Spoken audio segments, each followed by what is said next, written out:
Bien-aimés, Dieu nous a créés à son image et selon sa ressemblance. À cause du péché d'Adam et Ève dans le jardin d'Éden, l'homme a perdu sa nature divine. L'homme est devenu vulnérable alors que l'homme était comme Dieu. L'homme était Dieu sur terre. L'homme était le représentant de Dieu sur terre. Mais à cause de la désobéissance d'Adam et Ève, l'homme a perdu son identité, sa nature divine. Alors, à partir de ce moment, l'homme a commencé à connaître beaucoup de difficultés. Les maladies, les difficultés, les problèmes, les oppressions. Tout a commencé à être difficile. C'est ça la vie. La preuve en est que même aujourd'hui, même quand tu donnes un conseil à quelqu'un, tu dis ne fais pas ceci, si tu fais ceci, voici la conséquence, il va se dire ah, tu me déranges. C'est quand il a déjà fait et qu'il est en train de subir les conséquences qu'il dit si je savais. Mais les conséquences sont déjà là. Avant que les conséquences ne partent, il subit d'abord. Il subit. Alléluia. Chaque désobéissance conduit à une difficulté. Chaque désobéissance conduit à un problème. Chaque désobéissance nous met face à une responsabilité qui va nous faire gémir. Bien-aimés dans le Seigneur. C'est pourquoi Dieu nous recommande d'avoir des cœurs d'amour, d'avoir des cœurs de pardon, d'avoir des cœurs des cœurs compatissants. Raison pour laquelle vous allez voir à chaque fois que la Bible a dit que Jésus est ému de compassion, qu'est-ce qui a suivi? Le miracle a suivi. Jésus ému de compassion, qu'est-ce qui a suivi?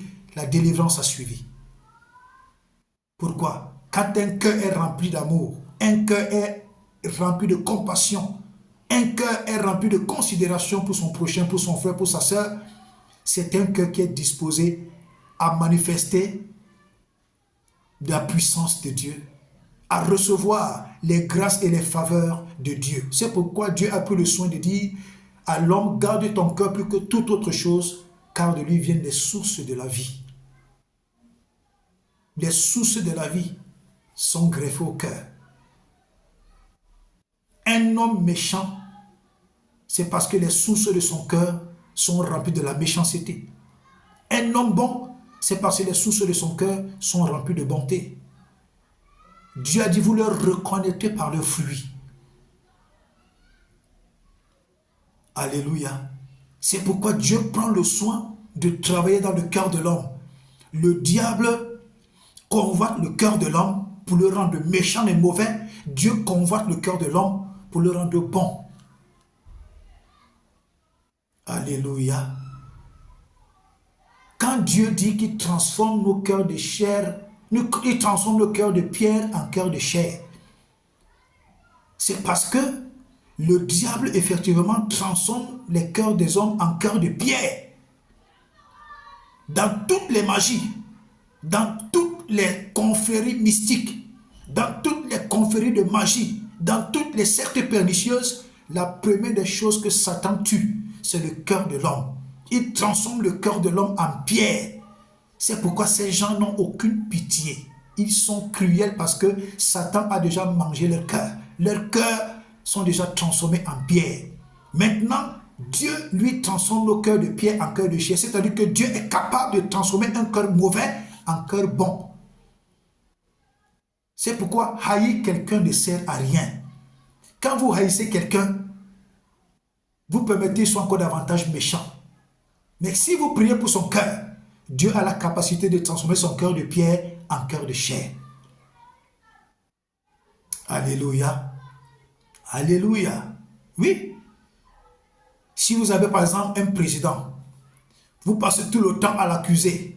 Vous passez tout le temps à dire qu'il est mauvais. Vous passez tout le temps à dire qu'il est mauvais. Vous passez tout le temps à dire qu'il est mauvais. Mais vous ne priez pas pour son cœur.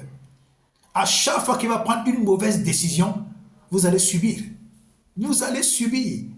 De la meilleure façon de ne pas subir, c'est de prier pour son cœur. Que Dieu lui donne un bon cœur. Que Dieu délivre son cœur de toute forteresse du diable. Et Dieu va entrer en action, son cœur sera libéré. Alléluia. C'est le diable qui véhicule la haine. C'est le diable qui véhicule la tuerie. C'est le diable qui véhicule la destruction. C'est le diable. Son travail, c'est égorger, voler et détruire. C'est le travail du diable. Dieu est amour. Dieu est bon. Dieu est compatissant. C'est pourquoi Jésus est venu. Quand Jésus habite dans un cœur et que la personne prend conscience, Jésus commence à le transformer. Alléluia. Que ce soit hors de l'église, que ce soit dans l'église, même dans l'église, on trouve des chrétiens qui ont des mauvais cœurs. Ils ne se sont pas encore bien repentis. Ils ne se sont pas encore bien convertis. C'est pourquoi ils sont mauvais. Il y a aussi cette histoire de la politique. Tu vois deux chrétiens qui ne se parlent pas. Parce que quelqu'un a approuvé ou alors apprécié celui que lui n'aime pas. Et il commence à le détester. Vous voyez? Les chrétiens se détestent pour des banalités. Les chrétiens se détestent pour des choses inutiles. Pourtant, c'est le chrétien qui doit véhiculer l'amour. C'est le chrétien qui doit véhiculer l'amour. C'est le chrétien qui doit véhiculer de l'amour.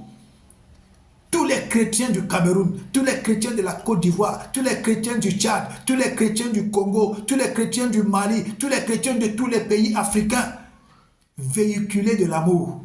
N'entrez pas dans les histoires de haine. Vous véhiculez de l'amour. Priez pour que ceux qui sont mauvais, leur cœur commence à être rempli d'amour.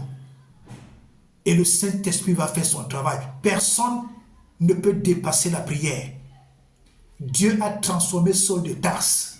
Dieu a transformé Nebuchadnezzar qui était un tyran. Rien ne dépasse la prière. Absolument rien ne dépasse la prière. Alléluia. Bien